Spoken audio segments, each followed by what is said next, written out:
"Sir, can I buy a dad?" A little girl walked into the Millionaire CEO's office. What he did next changed everything. It was a quiet Wednesday morning at Blake Enterprises. The polished marble floors reflected the soft light pouring in through the towering glass windows. Executives moved quickly, tapping at their phones, murmuring into Bluetooth earpieces. In the midst of that daily rush, Christian Blake stepped into the lobby, as precise and composed as always. Tall, impeccably dressed in a pale blue tailored suit, his tie knotted with intention, Christian carried the air of a man who ruled entire markets. At 35, he had been dubbed the ICE CEO by financial media for a reason. He was brilliant, efficient, and emotionally unreachable. He nodded slightly at his assistant waiting near the elevator, a folder of briefing documents in hand. Then something caught his eye. Near the front desk, a little girl sat quietly on the polished tile floor. She couldn't have been more than 4 years old. Her blonde curls framed a delicate face with wide blue eyes that looked startlingly familiar. She wore a white dress, slightly wrinkled, a denim jacket too big for her frame, and scuffed sneakers. In her lap sat a tiny pink backpack covered in faded sparkles. No one else seemed to notice her. Executives walked past, too busy. The receptionist looked at Christian uncertainly, as if unsure whether to intervene. Christian hesitated, something tightening in his chest. Then, against everything his schedule dictated, he walked toward the child and crouched in front of her. "Are you lost?" he asked gently. The little girl looked up at him, her eyes clear and calm. Then she held something out in her tiny hand. It was a hair clip, small, plastic, shaped like a butterfly with faux crystal wings dulled by time. "I want to buy a dad," she said seriously. "I have this. It's special." Christian stared at her, stunned. He wasn't sure what surprised him more, the request or the way his heart seemed to physically shift at her words. He took the clip from her hand, gently, turning it over. Something about it felt oddly familiar, but he couldn't place it. He cleared his throat. "Why? Do you want to buy a dad?" The girl blinked slowly. "Because Mommy cries at night. She tries to be quiet, but I hear her. I just want to help her smile again." Christian's breath caught. He had weathered corporate collapses, hostile takeovers, lawsuits worth billions, but he was completely unprepared for this. "What's your name?" he asked. "Lily," she said, standing up, brushing invisible dust from her dress. "I'm 4.5. He smiled faintly. "Well, Lily, I'm Christian," she nodded, accepting that as if she had just signed a deal. "I can't pay you," she said, almost apologetically, "but I'll share my pancakes if you help Mommy." Christian's mouth twitched. "That's a pretty good offer." Then after a moment he said softly, "Let me be him, for free." Lily's eyes lit up, not with joy, but with something much deeper. Trust. She stepped forward, wrapped her tiny fingers around his, and whispered, "Daddy, help Mommy?" His phone buzzed in his pocket. His assistant stepped forward nervously. "Mr. Blake, you're 9 o'clock." Christian raised a hand without looking back. "Cancel everything," he said. "You want me to cancel your board meeting?" Christian looked down at Lily, then nodded. "Yeah, I'm going with her." The lobby fell still. Phones stopped mid-scroll. Conversations halted. People watched as the man they thought they knew walked away from the very structure he had built, led by a child no taller than his knee. Christian didn't care. He tightened his grip gently around Lily's hand, and together they walked out of the building. The door shut behind them with a soft hiss, muffling the buzz of corporate urgency, leaving only the sound of Lily's small footsteps echoing beside his. He didn't know where this was going. He didn't know who this little girl really was, or what he would find when he met her mother, but for the first time in years, his heart felt awake. He looked down at the hair clip still in his hand. The dull plastic glinted faintly in the morning sun. It was, somehow, the most valuable thing anyone had ever offered him. The apartment was on the 3rd floor of an old building, with peeling paint and rusted banisters. The hallway smelled faintly of damp carpet and boiled rice. Christian followed Lily up the narrow stairs, still gripping her tiny hand, not sure where they were going, only knowing he had to follow. At the door, Lily pulled a small key from her backpack and unlocked it with the confidence of someone who had done it many times before. She pushed it open. Inside, the light was dim, the windows clouded with dust. A thin blanket was folded on the old sofa. A few toys sat in the corner, and drawings were taped carefully to the wall. In the center of the room, lying back on a worn couch, was a woman. Her skin was pale, her golden hair clipped back in a low, tired bun. She turned her head slowly at the sound of the door. Christian stopped cold. "Rebecca?" His voice was quiet, disbelieving. The woman blinked, trying to sit up. "Christian Blake," she whispered. Time seemed to fall away in that moment. Her face was thinner now, her eyes lined with exhaustion, but still the same soft hazel, still the girl who once made him believe in magic. Lily ran over and wrapped her arms around her mother's waist. "Mommy," she said, "I found him." Rebecca's lips trembled. "Found who?" Lily turned and pointed. "My daddy. I told you he'd come." Christian stood frozen. The air in the room thickened. He looked at Rebecca again, this time not as the woman lying before him, but through the haze of memory. It had been raining that day. He remembered standing in the university library, bouquet of red roses in one hand, a small wrapped box in the other. He had waited for hours by the corner table where she always read. He had texted, called, looked for her everywhere. Then, just as he was about to leave, he'd seen her, across the street, in the downpour, standing in the shadows. Her eyes locked with his for only a second before she turned and ran. He'd never seen her again. All she left behind was a letter, folded into his mailbox the next day. A quiet goodbye, no explanations, just 4 lines. "I'm sorry. I wish the world had been different. Please don't wait for me. Be who you're meant to be. Don't look back." He had cried, the only time he could remember doing so as an adult. 2 months later, still heartbroken, he accepted his mother's push to study abroad, and now, years later, here she was. "I didn't know if I'd ever see you again," Christian said, voice low. Rebecca's eyes brimmed. "I never wanted to leave like that. I couldn't let you see what I was going through." He took a step closer. "Why, Rebecca?" She swallowed hard. "After my dad died, everything fell apart. My mom got sick, hospital bills, medications. I had to drop out, work full-time, sleep on floors. I thought, if I stayed, I'd only drag you down. And your family, they would have never accepted someone like me. You could have told me." "I was ashamed," she whispered. "And then I met someone. He said he'd help with the bills if I married him. But it was a lie. He drank. He hit. When I got pregnant, I knew I had to leave." Christian's throat tightened. He looked down at Lily, bright-eyed, innocent, unaware of the storm that had brought her into the world. "She's not mine," he said softly, more to himself than anyone. Rebecca shook her head. "No, but she's the best thing I've ever done." Christian slowly pulled something from his pocket. The little plastic hair clip, the one Lily had handed him hours earlier. "I gave you this," he murmured, "the day I planned to tell you how I felt." Rebecca gasped, hand covering her mouth. "You still had it?" She did. Tears slipped down Rebecca's cheeks.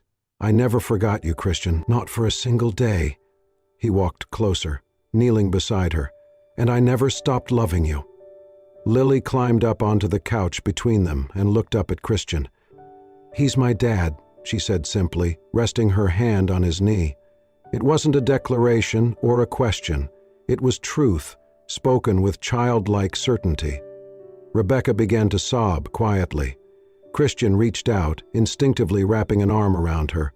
She didn't resist. They stayed like that, 3 souls tangled in silence, stitched together by pain, time, and the strange kind of hope that only rises when everything else has fallen apart. In that moment, nothing else existed. Not the past, not the mistakes, not the lost time. Only now, only this, only the fragile, miraculous chance to begin again. The gate creaked open slowly as Christian's car pulled into the long driveway of his private estate on the outskirts of the city. The sun had already dipped below the horizon, casting a warm gold hue across the stone path and manicured hedges. Lights glowed softly from the windows of the expansive home, a place built for luxury, but until now untouched by warmth. Rebecca sat quietly in the back seat, her head leaning gently against the window. Lily, nestled beside her, hummed softly to herself, still holding the stuffed bunny, missing one ear.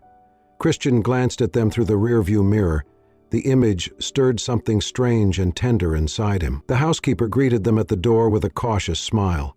She had been given only minimal instruction: set up the guest suite, prepare light meals, and say nothing. The guest room had been transformed. A queen-sized bed with fresh linens, soft lighting, a reclining chair by the window. Christian had even ordered a child-sized bed for Lily, complete with star-pannered sheets and a plush pillow shaped like a moon. He showed them the room, uncertain, almost nervous. Rebecca looked around and whispered, "This is too much." Christian shook his head. "You need comfort. You deserve more." She gave him a small, tired smile, but he could see the discomfort behind it, her eyes scanning the luxury, as though trying to find a corner small enough to hide in. Over the next few days, Christian's schedule flipped on its head. He canceled meetings, delegated projects. He spent his mornings attempting, unsuccessfully, to cook oatmeal that didn't burn. He ordered a humidifier after Googling what helped with chemo coughing. He even researched child nutrition to plan better lunches for Lily. There were awkward moments. He spilled soup, knocked over Lily's juice twice, and once burned a pot so badly the kitchen smelled like charcoal for hours. But he kept trying. Lily adjusted quickly. She danced through the halls, played in the garden, and fell asleep curled up beside her mom each night. Rebecca remained quieter, still weary. Sometimes Christian would find her staring at a reflection in the hallway mirror, lost in thought. On the fifth night, a sudden fit of coughing jolted the house awake. Christian rushed to the guest room, where he found Rebecca hunched over the side of the bed, struggling to breathe between spasms. Her hands trembled. She was trying not to wake Lily, who was still asleep in her small bed nearby. Christian dropped to his knees, grabbed a towel, held her up as she heaved. He didn't flinch at the mess. He just held her steady, whispering softly, "It's okay. I've got you. You're safe." He stayed with her through the night, cleaned her up, rubbed her back, wiped her forehead. When her breathing finally settled, she leaned into him, eyes closed, too exhausted to speak. The next morning he brought a doctor to the house, quiet, respectful, gentle. He didn't let Rebecca lift a finger. When she tried to protest, saying she didn't want to be a burden, Christian simply said, "You're not. Not now. Not ever." That afternoon they sat together in the small sunroom just off the kitchen. Rebecca wore a soft robe, her face pale but peaceful. Christian sat across from her, sipping coffee. They didn't speak. They didn't need to. In silence, they watched Lily chase butterflies in the garden, her laughter filtering through the open windows. Christian looked at Rebecca, his eyes full of something new, something softer than sympathy, deeper than guilt. A kind of reverence. She caught his gaze and held it. For the first time, she didn't look away.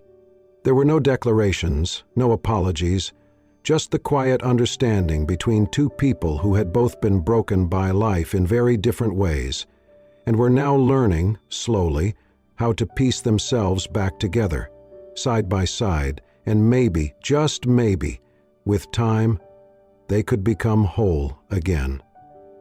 A month had passed. Rebecca's strength had begun to dip lower with each round of treatment. She spent more time in bed, her body aching from the inside out, her appetite reduced to sips of water and the occasional bite of toast. The house had adjusted to a gentler rhythm. Meals were quieter, lights dimmed earlier, and Christian's presence grew steadier with each passing day. Then, one morning, he found her standing in front of the mirror in the guest room, her back slightly hunched, hands clutching the hem of her robe. She hadn't noticed him yet. Her fingers trembled as they reached up, brushing against her scalp. Most of her hair was gone now. What remained were thin, scattered strands, clinging weakly to her pale skin. In the daylight streaming through the window, her reflection looked fragile and foreign, a ghost of the woman she used to be. She let out a breath, soft and broken. "I look like a ghost," she whispered to the mirror. Christian stepped inside quietly. "No," he said. "You look like a fighter." Rebecca flinched, startled. "Don't," she said quickly, turning away. "Please, don't try to make this beautiful." He didn't speak right away. Instead, he walked to the dresser and picked up a folded silk scarf, a soft shade of teal, like sea foam under moonlight.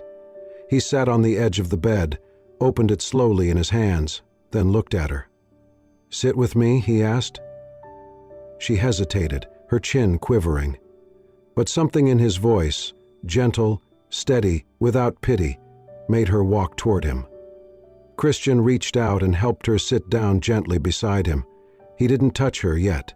He just let the silence breathe between them. "I bought this scarf the day I saw the color of your first notebook," he said. "That old beat-up one you always brought to the library. You said the color calmed you." Rebecca stared at the scarf in his hands. She hadn't thought about that notebook in years. "I kept it," she whispered, "even when I had to sell almost everything else." Christian unfolded the scarf and carefully raised it. He paused, letting her see what he was doing. "May I?" She nodded once, tears already brimming in her eyes. He gently wrapped the scarf around her head, tying it softly at the nape of her neck. His fingers brushed her skin, warm and careful. Then he leaned back and looked at her, not just with kindness, but with awe. "You're beautiful," he said, "inside and out." Rebecca's lip trembled. "How can you still say that?" Christian reached up and touched her cheek lightly. "Because I see you. Not the hair, not the pain. You."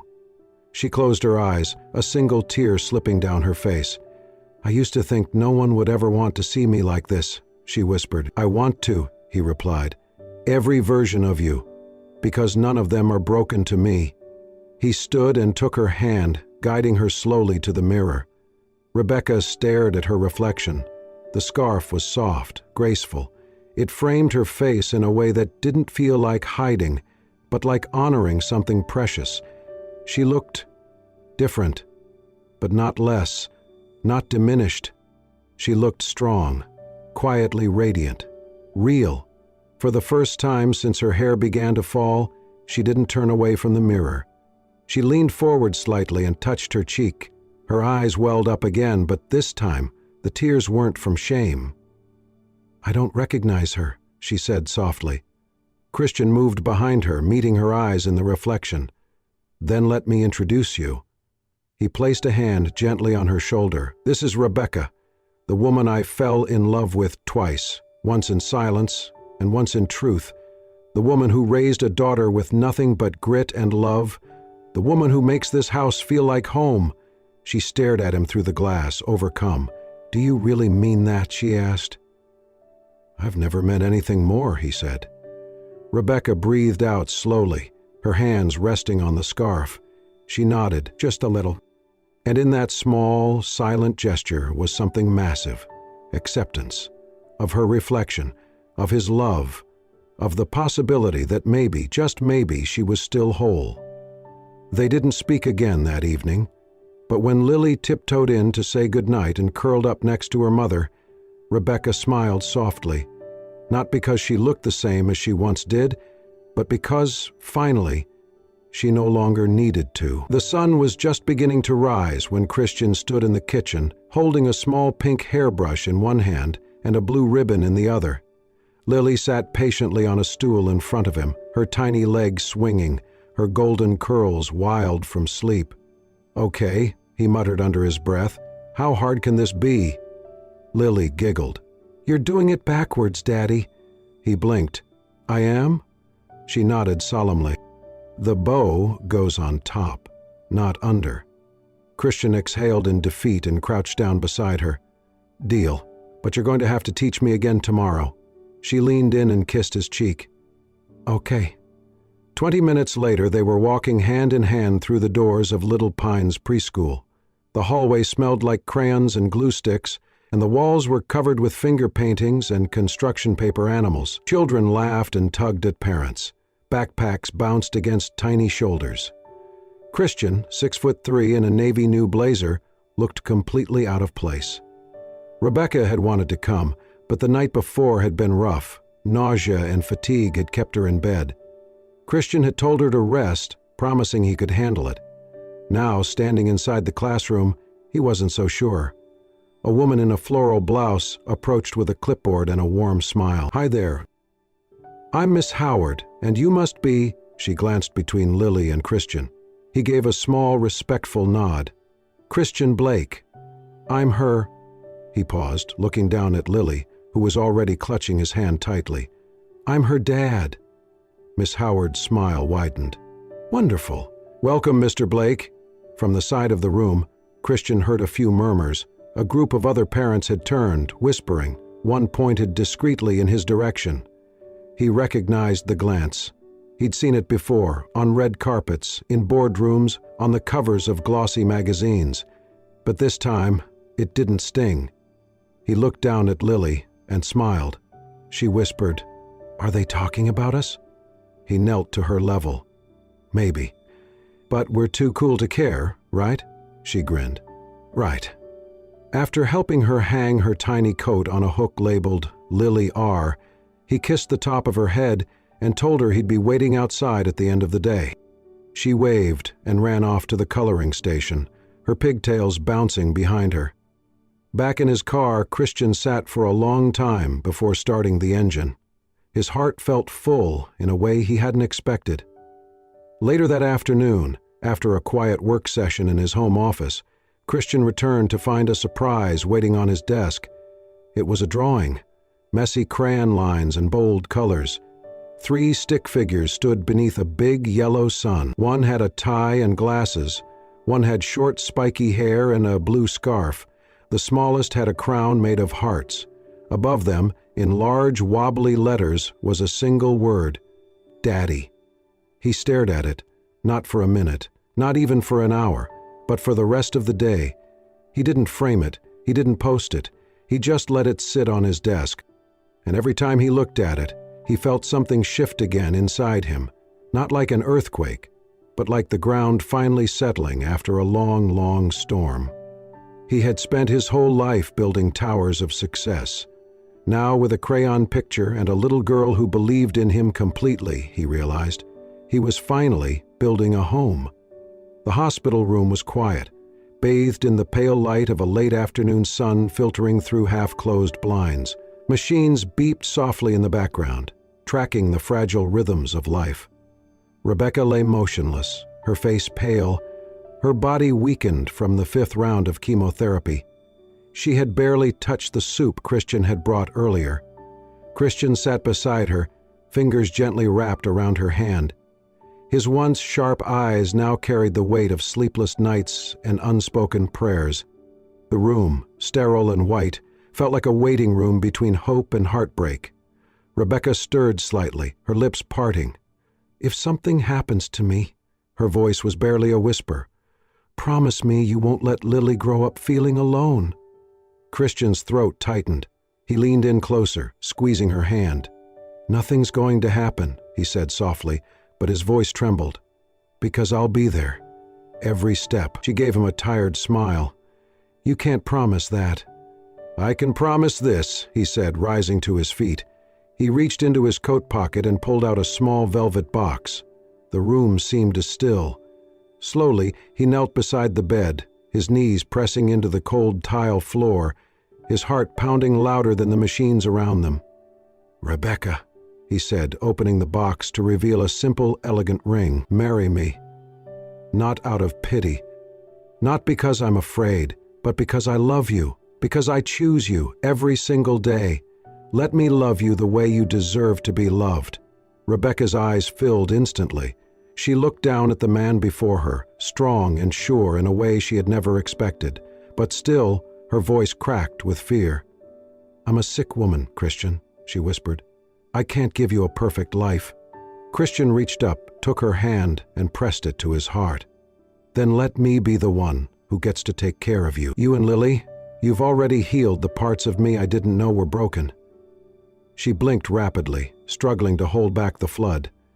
Across the room, Lily sat on a small plastic chair by the window, drawing a picture with intense focus.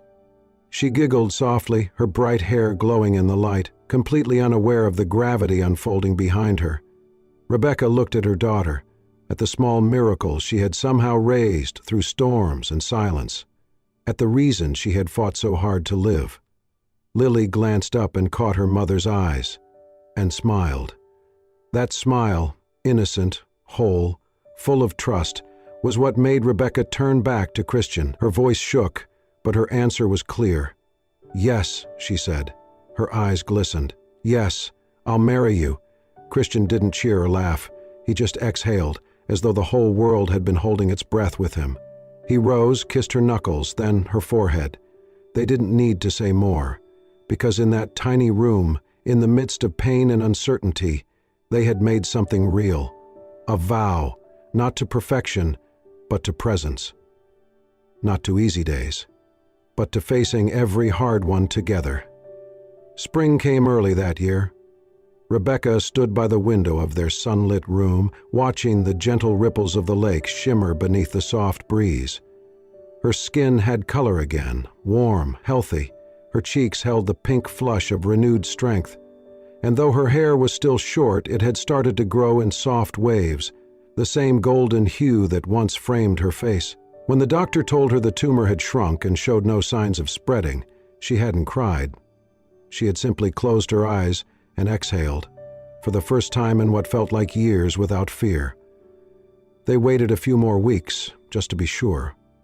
Then they planned the wedding. It was held on a Saturday morning in late May, on the edge of Christian's lakefront estate. The skies were a watercolor blue, dotted with clouds too delicate to shade the sun. White lilies bloomed along the path to the archway, their petals dancing in the breeze, like they, too, were celebrating. Christian stood beneath the floral arch in a soft gray suit, no tie, his hands clasped tightly in front of him as he watched the house. His heart beat in his throat. Then the doors opened. Rebecca stepped out, barefoot on the stone patio, her silk gown whispering around her ankles. Her hair was pinned gently to one side with the old crystal hair clip, faded now but radiant with meaning. Her eyes met his, and in that instant, everything else fell away. She walked slowly, with Lily ahead of her, scattering handfuls of white rose petals down the aisle with dramatic flair. The guests, only a small group of close friends and the medical team who had helped save her, watched with quiet smiles and teary eyes. When Rebecca reached Christian, he took her hands like they were sacred. Neither of them looked at the officiant. Their eyes never left each other. They spoke their vows softly, in voices that trembled not from fear, but from knowing. Christian went first. "I found you when I had nothing left," he said, voice thick with emotion, "and you gave me everything."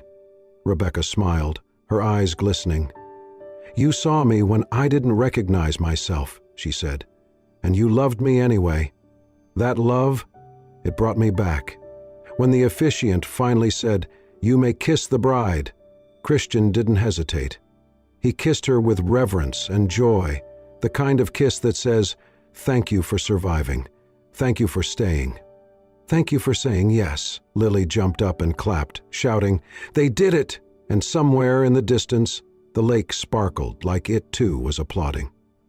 The wedding wasn't grand, but it was perfect because it wasn't about chandeliers or champagne. It was about three people who had once been broken in different ways, finally finding their way back to each other, and choosing every day to be whole together. 1 year later, the world looked different. Not because the skyline had changed, or the markets Christian once monitored had slowed, but because his life had found a new rhythm, one filled with laughter, softness, and something deeper than success could ever offer. In the past 12 months, Rebecca's strength had returned like spring after a cruel winter. Her energy was back, her cheeks glowed with health. The scarf she once wore gave way to short, radiant curls kissed by sunlight. Her smile, unfiltered, unburdened, was now a daily part of their world. Lily had grown taller, her voice more curious, her imagination more vivid. She spoke in half English, half fantasy, weaving tales about castles and dragons and magical daddies who saved the day. Her hair was always tied into uneven pigtails, bouncing with every skip. Together, the three of them traveled across Europe.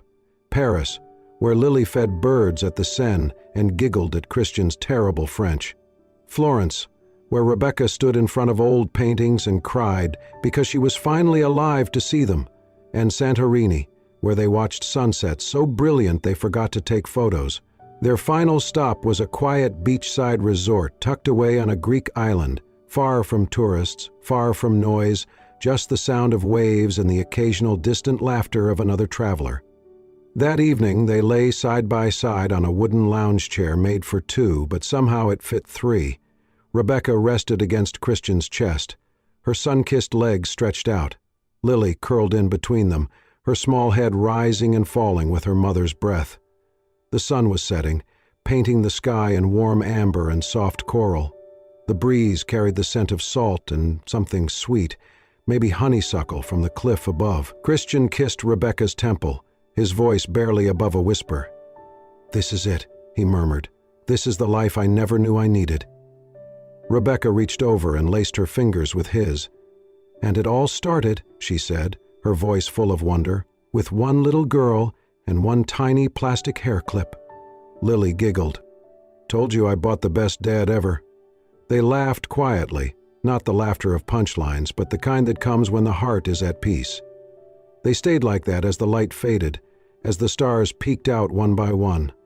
No rush, no agenda, just being, just breathing. Later they kicked off their sandals and wandered down to the shoreline. The sand was warm beneath their feet, still holding the memory of the day's sun. Waves lapped at their ankles as they walked together, Christian on one side, Rebecca on the other, and Lily skipping between them, holding both their hands. Then Lily pulled free and dashed ahead, spinning in circles, her dress billowing, laughter rising like music into the night air. Christian and Rebecca followed, slower, side by side, their fingers still entwined. She looked at him. "You know, I used to think life had passed me by," he smiled. "And I used to think I had everything, until I realized I had nothing that really mattered." Their eyes met. No need for more words. As the moon climbed higher, the three of them ran along the sand, their footprints fading with the tide. Lily's giggles echoed across the shore, Rebecca's laughter joined it, and Christian, once the man known for silence, laughed louder than them both. They weren't perfect. They didn't share blood, but they shared everything that counted. Love, choice, healing, and a home not made of walls, but of people who refused to let go when it mattered most. In the end, the world kept spinning. Markets rose and fell, time moved forward, but on that beach under that sky, a little girl who once tried to buy a dad now had a family she didn't have to buy, because love had already claimed her.